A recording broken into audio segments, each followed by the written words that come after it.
Hi friends, welcome to the RRB study space. మనం NCERT series కెమిస్ట్రీలో భాగంగా ఆమ్లాలు క్షారాలు చెప్పుకుంటున్నాం. ఆమ్లాల్లో అయిపోయింది, ఇప్పుడు క్షారాలు. క్షారాలలో కొన్ని ఎగ్జాంపుల్గా చెప్పుకుంటే sodium hydroxide, calcium hydroxide, magnesium hydroxide, ఇట్లా చాలా ఉన్నాయి. అయితే మనం ఒక్కొక్క దాని గురించి ఇన్ డీటెయిల్గా చెప్పుకుందాం. సోడియం హైడ్రాక్సైడ్, దీని కెమికల్ నేమ్ వచ్చేసి NaOH అంటారు. దీనినే క్యాస్టిక్ సోడా అంటారు. సోడియం హైడ్రాక్సైడ్ని మనము క్యాస్టిక్ సోడా అని పిలుస్తాము.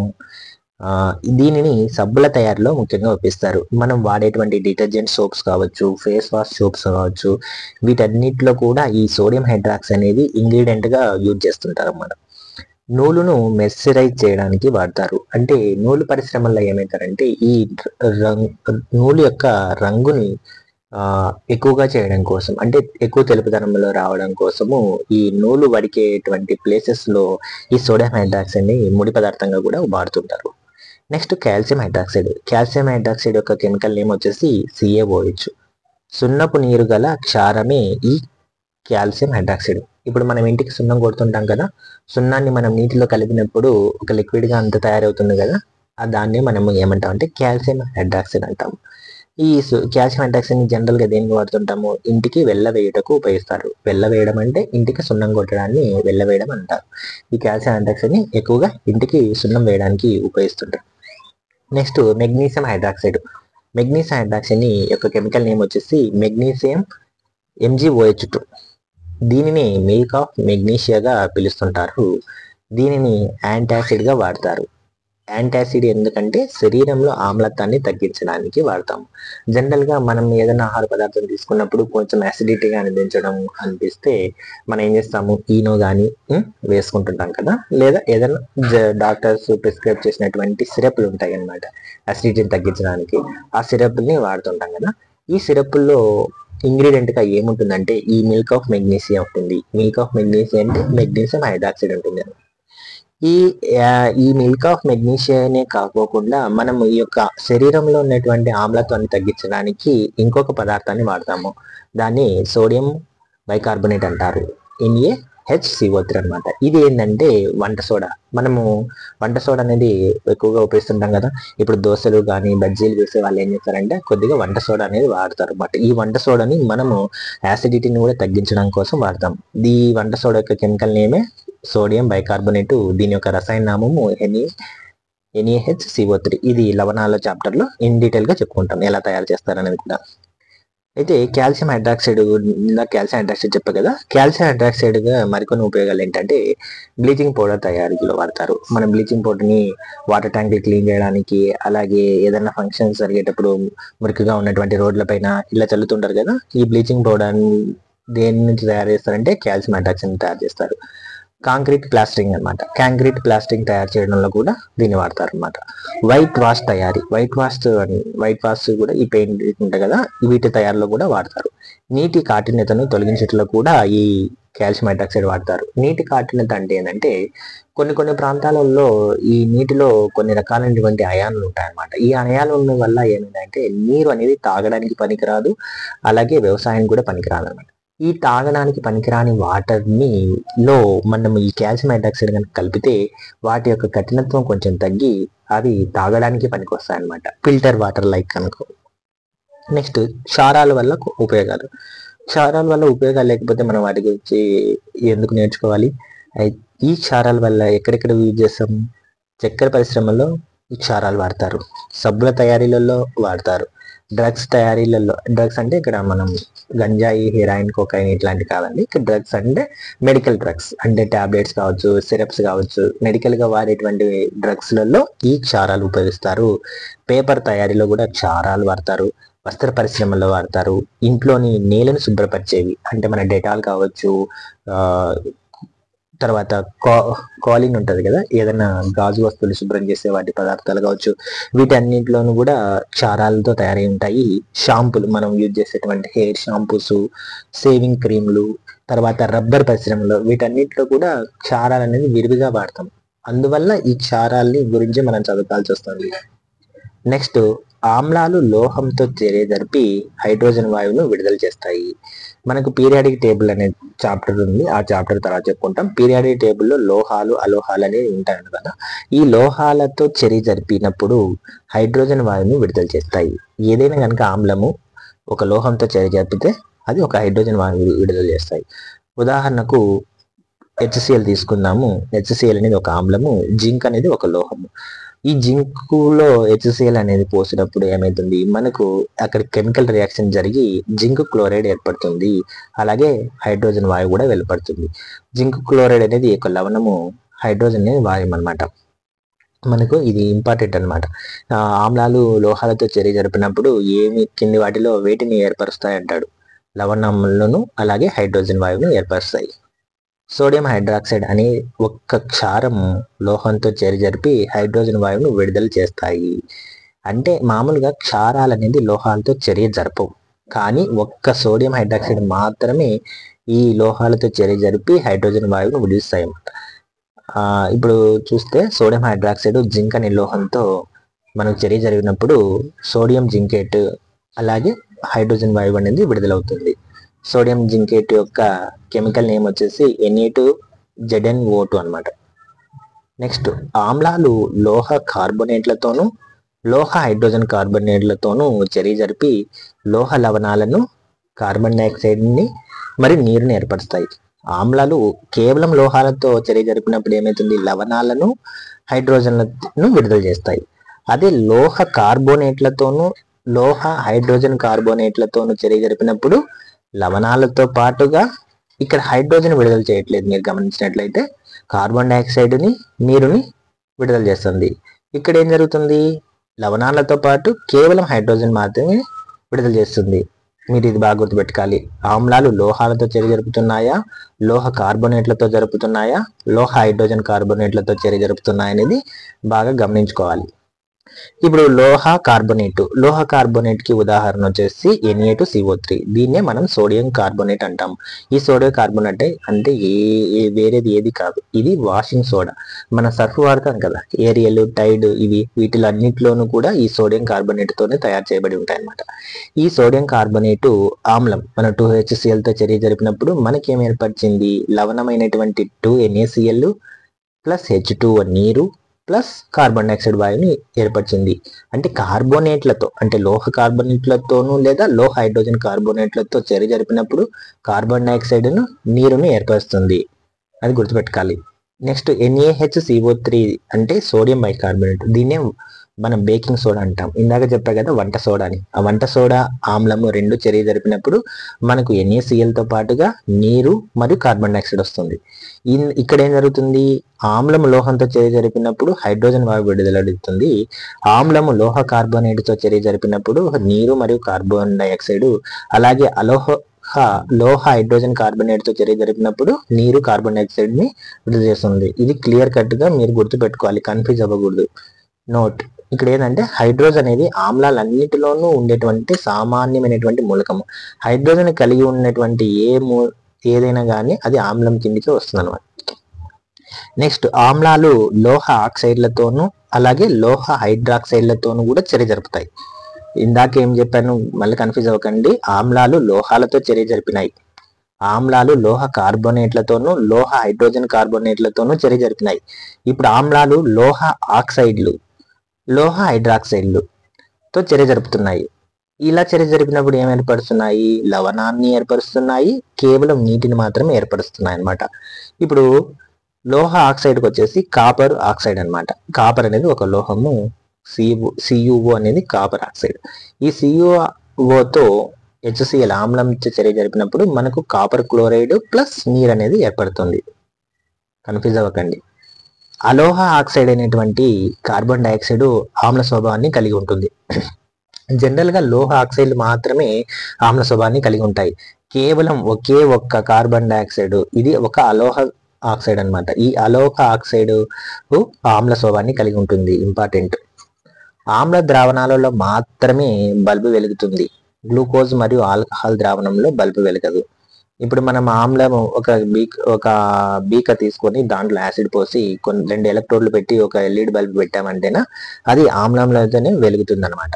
ఈ గ్లూకోజ్ ద్రావణం కానీ ఆల్కహాల్ కానీ ఇట్లాంటి తీసుకుంటే మనకు బల్బు వెలగదు.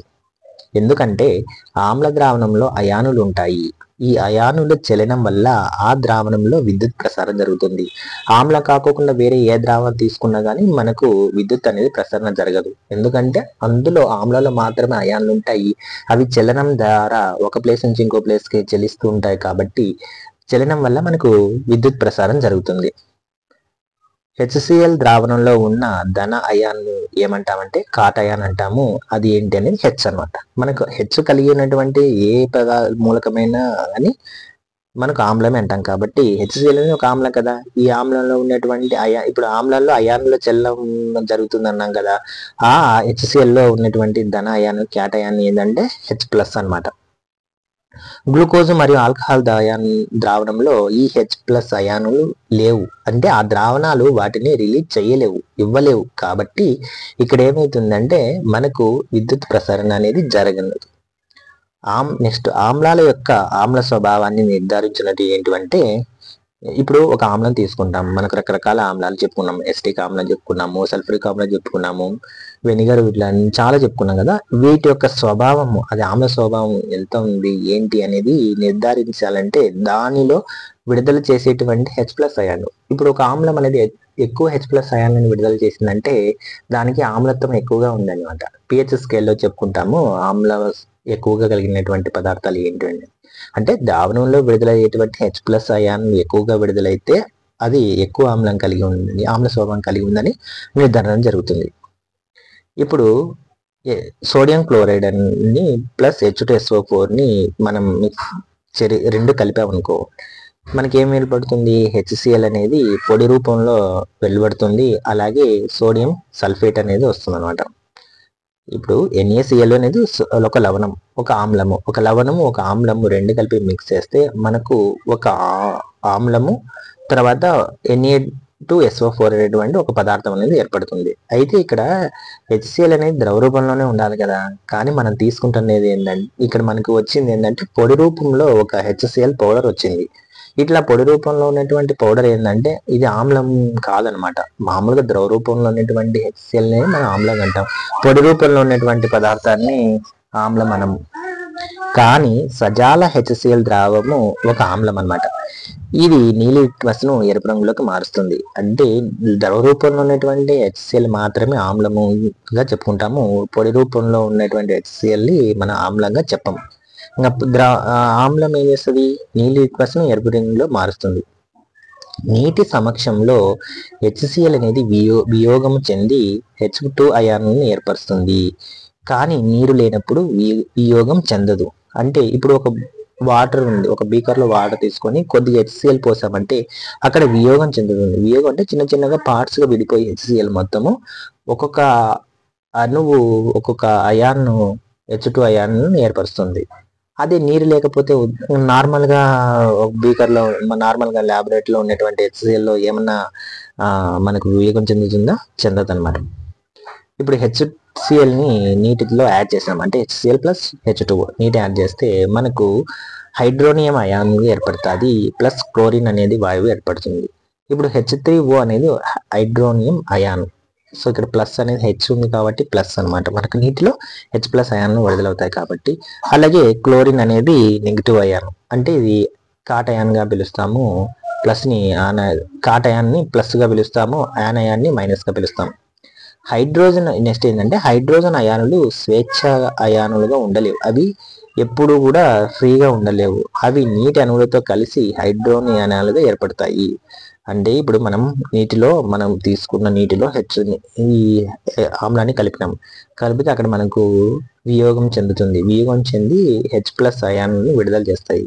ఈ H+ అయాన్లు అనేది ఎప్పుడు కూడా సింగిల్గా ఉండలేవు. దానికి ఖచ్చితంగా తోడు కావాలి. ఆ తోడు ఏంటి? నీటిలో ఉన్నటువంటి కొన్ని అణువులు ఉంటాయి కదా, నీటి అణువులతో ఈ H అణువులు మిక్స్ అయిపోయి మనకు హైడ్రోనియం అయానులుగా మారుతుంది. ఉత్త H ఉంటే హైడ్రోజన్ అని, ఈ H3O అంటే నీటితో కలవడం వల్ల మనకు H3O గా ఏర్పడుతుంది. దీన్ని హైడ్రోనియం అంటారు. చూడండి, H+ ప్లస్ H2O రెండు కలిపేసి H3O గా ఏర్పడుతుంది. ఈ H3O అనేది హైడ్రోనియం అన్నమాట. నెక్స్ట్ ఆమ్లాలు నీటిలో కలిసినప్పుడు మామూలుగా జనరల్గా ఆమ్లాల్ని మనం నీటిలో యాడ్ చేసినట్లయితే H3O లేదా H+ అయాన్ని ఇస్తాయన్నమాట. మనకు ఆమ్లాలు నీటిలో కలిగినప్పుడు ఖచ్చితంగా H+ అయాన్ని ఇస్తాయని చెప్పుకున్నాం కాబట్టి అది H+ అయాన్లైనా లేదా హైడ్రోనియాన్లైనా ఇస్తాయి. నెక్స్ట్ ఆమ్లాన్ని లేదా క్షారాన్ని నీటిలో కరిగించే ప్రక్రియ ఒక ఉష్ణమోచక చర్య. ఇప్పుడు ఆమ్లాన్ని కొద్దిగా నీటిలో వేసాం అనుకోండి, లేదా ఒక క్షారాన్ని నీటిలో వేసామంటే అక్కడ చాలా తక్కువ క్వాంటిటీలో ఉష్ణం అనేది ఖచ్చితంగా విడుదలవుతుంది. అంటే పట్టుకుంటే మనకు కొద్దిగా వేడిగా అనిపిస్తుంది. ఎక్కువ ఆమ్లత్వం కలిగినటువంటి అంటే ఎక్కువ యాసిడిటీ కలిగినటువంటి H2SO4 ఇలాంటివి వేస్తే నీటిలో మనకి ఎక్కువగా వేడిగా అవుతుంది. అంటే ఎక్కువ మోతాదులో ఉష్ణం అనేది విడుదలవుతుంది, హీట్ అనేది జనరేట్ అవుతుంది అక్కడ. అది తక్కువగా ఇప్పుడు ఎసిటిక్ ఆమ్లం అనేది తక్కువ ఆమ్లత్వం కలిగి ఉంటుంది. దీన్ని మనం నీటిలో యాడ్ చేసినప్పుడు తక్కువ మోతాదులో మనకు ఈ ఉష్ణం అనేది విడుదలవుతుంది. నెక్స్ట్ ఆమ్లాన్ని లేదా క్షారాన్ని నీటికి కలపడం వల్ల ప్రమాణ ఘనపరిమాణంలో గల ఈ H3O హైడ్రోనియం అయానులు లేదా హైడ్రాక్సైడ్ అయానుల గాఢత తగ్గుతుంది. ఇప్పుడు మనం నీటికి ఆమ్లాన్ని లేదా క్షారాన్ని కలిపినప్పుడు ఏమవుతుంది, వాటిలో ఉండేటువంటి ఈ హైడ్రోనియం అయానులు లేకపోతే హైడ్రాక్సైడ్ అయానుల వాటి యొక్క గాఢత తగ్గిపోతుంది. ఇది ఒక బెస్ట్ ఎగ్జాంపుల్గా ఒక జనరల్గా మనము ఒక ఉదాహరణగా చెప్పుకోవచ్చు. ఇలా చెప్తున్నానని మీరేం నేను తప్పుగా అనుకోకండి. ఇప్పుడు కొద్దిమంది ఆల్కహాల్ తాగుతుంటారు. ఆల్కహాల్ తాగేటప్పుడు ఏం చేస్తారంటే మనకు వాటర్ మిక్స్ చేసుకుంటారు. వాటర్ మిక్స్ చేసుకోవడం వల్ల ఆల్కహాల్ యొక్క గాఢత తగ్గుతుంది. అంటే వాటి యొక్క కాన్సన్ట్రేషన్ తగ్గడం వల్ల మనకు బెటర్. కొంతమంది రా అనేది తాగుతుంటారు కదా, అంటే రా అంటే ఎక్కువ ఘాటుగా ఉంటుంది, అంటే వాటి యొక్క గాఢత ఎక్కువగా ఉంటుంది. అంటే ఇక్కడ సేమ్ మనం వాటర్ అయితే ఎట్లా కలుపుకుంటే ఒక గాఢత తగ్గుతుందో ఈ ఆమ్లాన్ని క్షారాన్ని నీటిలో కలిపేటప్పటికి ఆ ఆమ్లానికి లేదా క్షారానికి కూడా గాఢత తగ్గుతుంది అంటున్నాడు. అంటే గాఢత తగ్గుతుందంటే ఏంటి, ఈ ఆమ్లంలో ఉండేటువంటి హైడ్రోనియము అయానులు లేదా క్షారంలో ఉండేటువంటి హైడ్రాక్సైడ్ అయానుల యొక్క గాఢత తగ్గుతుంది. నెక్స్ట్ ఈ ప్రక్రియని ఏమంటామంటే విలీనం చేయడం అంటారు. ఈ ఆమ్లాన్ని క్షారాన్ని నీటికి కలిపి ఆమ్లం యొక్క గాఢతను లేదా క్షారం యొక్క గాఢతను తగ్గించడాన్ని మనం విలీనం చేయడం అని లేదా డైల్యూషన్ అంటారు. మరియు వాటిని విలీన ఆమ్లము లేదా విలీన క్షారం అంటాం. ఇప్పుడు బాగా స్ట్రాంగ్ గా ఉన్నటువంటి ఆమ్లం నీటితో కలిపి ఏమైపోయింది, ఒక వేరే పదార్థంగా అంటే కొంచెం బలహీనమైనటువంటి ఆమ్లంగా మారింది కదా, దాన్ని విలీన ఆమ్లం అని. బలమైనటువంటి క్షారము నీటితో కలిసి కొంచెం విలీనం చెందింది కాబట్టి విలీన క్షారం అంటాం. నెక్స్ట్ హైడ్రోజన్ ద్రావణంలో హైడ్రోనియం అయానులు ఎక్కువగా ఉన్నాయి కావున ఇది బలమైన ఆమ్లము. మనం HCl చాలా బలమైన ఆమ్లంగా చెప్తాము, అందుకంటే దాంట్లో హైడ్రోనియం అయానులు ఎక్కువగా ఉన్నాయి అన్నమాట. ఎస్టిక్ ఆమ్లం అనేదిలో హైడ్రోనియం అయానులు తక్కువగా ఉంటాయి కావున ఇది ఒక బలహీనమైనటువంటి ఆమ్లం. ఉదాహరణకు అదే మళ్ళీ చెప్తున్నాను, తప్పుగా అనుకోకండి. ఇప్పుడు వైన్ ఉంటుంది, వైన్లో ఏమైతే ఆల్కహాల్ పర్సెంట్ అనేది ఎక్కువగా ఉంటుంది, బీర్లో ఆల్కహాల్ పర్సెంట్ తక్కువగా ఉంటుంది.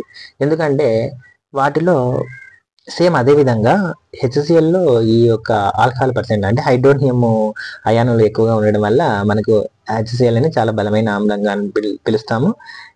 ఎస్టిక్ ఆమ్లంలో తక్కువ హైడ్రోనియం అయానులు ఉన్నందువల్ల ఇది బలహీనమైన ఆమ్లంగా పిలుస్తాం. నెక్స్ట్ నోటు, క్షారాలను నీటిలో కలిపినప్పుడు హైడ్రాక్సైడ్ అయానులు ఇస్తాయి.